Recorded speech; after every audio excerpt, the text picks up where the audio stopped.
Welcome to the Slop Farm. Enjoy the video.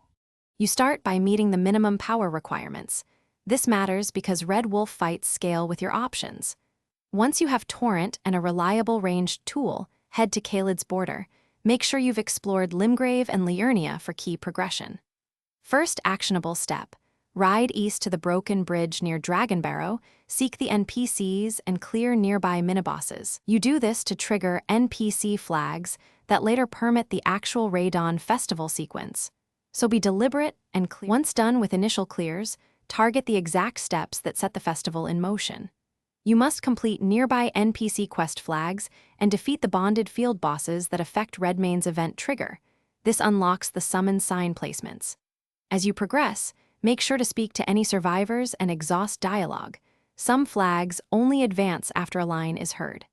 Keep returning to the Caelid Site of Grace to reload the world. This forces the sequence to update and spawn festival encounters. Now finish by visiting Redmane Castle on the day the game design assigns. You'll often need to arrive at night for maximum chance of the festival appearing. Bring spirit ashes and use co-op summons to handle Radahn. This isn't just about strength. Allies force the event to progress. If the festival fails, reload the area by resting at a site of grace and fast-traveling away, then return. If that fails, double-check NPC dialogues and quest flags. Missing dialogue is the most common blocker. Thanks for watching. Consider subscribing if we helped you today.